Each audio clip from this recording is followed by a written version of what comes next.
Doesn't that kind of sound like... Oh, okay.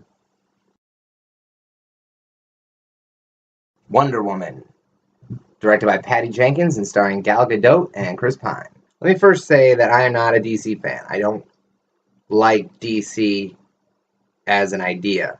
To me, DC superheroes always kind of felt like the kind of superheroes that sports people would like, which is why I always kind of get pissed off in Agents of S.H.I.E.L.D. when they're trying to do some kind of sports analogy that I don't entirely understand. But I did, however, enjoy this one. I know I said I enjoyed Suicide Squad in my Suicide Squad video that you didn't watch, but upon watching it again at home, it didn't hold up. I guess people explained to me what was wrong with it, and I was like, oh, yeah, it is. See, with Suicide Squad, it was kind of the experience of being in a theater that I enjoyed. I liked everyone around me, the big loud music and everything. I had a lot of trouble like focusing on what was wrong with it because I was like overblown. But I've been doing this for a while now, and I've gotten better at letting theaters alter my experience just because of elevated heart rates as it is. So at first, for the first 10 minutes or so of the movie, I didn't like Wonder Woman. I like the beginning. It starts off with her getting the glass print of the picture from 1914 or whatever, 1917 probably, 1918. But she gets the picture, and it comes with a note from Batman saying, "I hope you'll tell me your story one time," and then it just kind of fades into her origin story, and I'm like, it's a made-for-TV movie style opening of an origin movie. So I was kind of against this at first. Luckily, after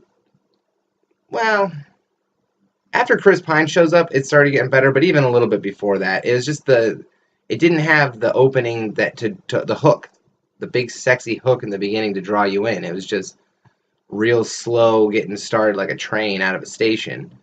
But once it got going, it went. To continue the train analogy, it was chugging along. So mostly I liked Wonder Woman.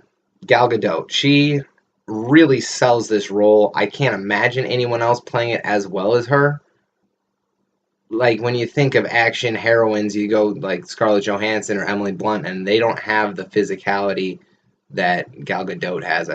It probably comes with the Israeli training, but she was incredible at this. Chris Pine also was really good. Like I kind of now understand when people say this, they steal the scene. Chris Pine kept taking scenes and almost convinced me that it was his movie. I would sit there and he would be ready to do something, but then Wonder Woman would actually go out and do it. I was like, it's her movie, duh. Why would I think he was going to do that? Because I'm conditioned by Hollywood over my entire lifetime. There were some minor characters in it, like Robin Wright. I almost said Robin Wright Penn. Robin Wright was in it, and from pre-release photos, I thought she was going to have a much bigger role in it. She just died instantly. I don't, like, why hire someone that I've heard of to do that? I don't understand. They also had Ewan Bremner from Trainspotting in it, and that just, like, that made me really excited because I just saw Trainspotting 2, and it was fantastic. He didn't really do anything. Like, they brought in these 3 side characters, 4 if you count the secretary, who didn't, like, they gave him quirks that seemed like they would lead up to something. They had, like, this French, let's call him Tunisian actor.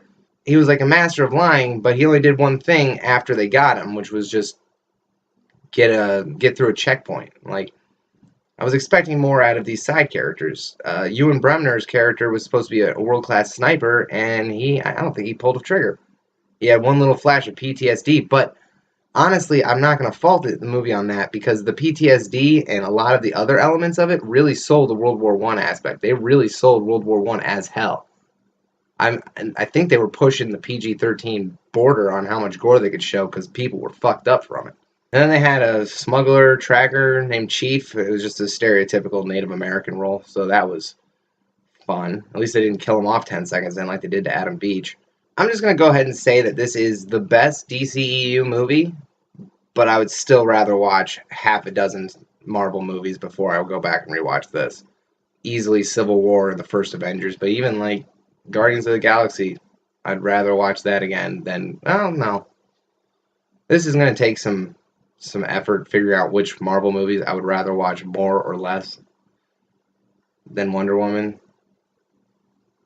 Because even movies that I like more, I would want to watch less often. Like I asked my sister after we saw Guardians of the Galaxy, like, which did you like more, Logan or Guardians of the Galaxy Volume 2? And it's like, Logan was better, but I'd probably watch Guardians of the Galaxy Volume 2 more often. So, while Wonder Woman is better than all the DCEU, it's not that special as a superhero movie. And DC is trying to like up the humor. They had a bunch of witty banter and everything in this, and I don't know if it's Patty Jenkins' inability to direct comedy very well. I've only ever seen her Monster from her, so I don't know how she does comedy, but I get the feeling she does more of an action drama type person. But like the comedic dialogue didn't have the power behind it. It didn't have the laughs, you know? You go to a Marvel movie and you're gonna see people laughing their asses off at the dialogue. And in this movie, people were laughing more at what other people in the theater were saying at the screen than anything that was actually said on the screen. I mean, there was the one line where Diana says that men are not necessary for the pleasure aspect. That one killed. Aside from that, there probably wasn't a whole lot of jokes connecting. Definitely a good movie. Definitely a step in the right direction for DC, but still not quite what I want.